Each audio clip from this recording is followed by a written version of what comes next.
हेमंत सोरेन के ये 5 दांव और झारखंड में बिगड़ गया बीजेपी का खेल। झारखंड में एक बार फिर हेमंत सोरेन की अगुवाई में INDIA गठबंधन की सरकार बनने की उम्मीद बढ़ गई है। शुरुआती रुझानों में बीजेपी गठबंधन काफी पिछड़ती दिख रही है, जबकि INDIA अलायंस बहुमत के आंकड़ों को पार कर चुका है। ऐसे में दोनों गठबंधन का फासला काफी बढ़ गया है। अगर हेमंत सोरेन दोबारा सरकार बनाने में कामयाब रहते हैं तो उनके लिए ये बड़ी उपलब्धि और इससे उनका राजनीतिक कद बढ़ेगा। आइए जानते हैं कि झारखंड में INDIA गठबंधन की जीत के बड़े फैक्टर्स क्या हैं। झारखंड में आदिवासियों की आबादी 26% ज्यादा है। कई विधानसभा सीटों पर आदिवासियों की संख्या 40% से भी ज्यादा है। इस चुनाव का परिणाम दर्शाता है कि आदिवासियों ने एक बार फिर हेमंत सोरेन पर विश्वास दिखाया है। दरअसल बीजेपी के पास हेमंत सोरेन के मुकाबले का कोई आदिवासी बड़ा नेता नहीं है। चंपई सोरेन भले ही जेबीएम छोड़कर बीजेपी में आ गए, इसके अलावा हेमंत सोरेन की भाभी सीता सोरेन भी बीजेपी के साथ हो गए, लेकिन आदिवासियों को इनका पाला बदलना पसंद नहीं आया। चुनाव रुझान में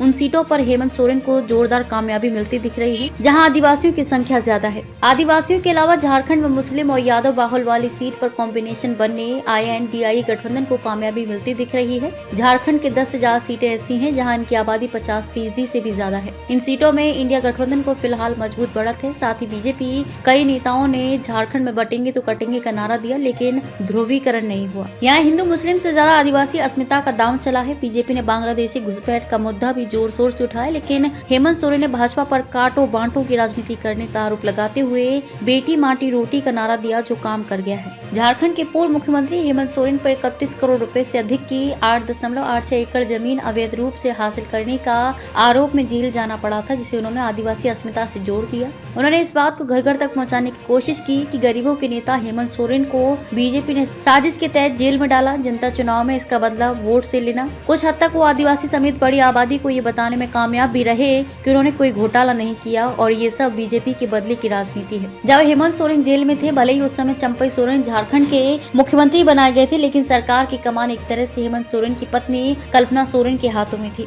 कल्पना सोरेन जमीन पर उतरकर पार्टी को एकजुट करने में लगी रही। उन्होंने हर जगह हेमंत सोरेन की जेल को जनता के नेता के बाद अन्याय करार दिया। इसके अलावा वो अलग अंदाज से अपनी बातों को रखती हैं। विधानसभा चुनाव के दौरान भी उन्होंने जमकर चुनाव प्रचार किया, गांव-गांव घूमती नजर आई और वोटर उनसे कनेक्ट हो रहे थे।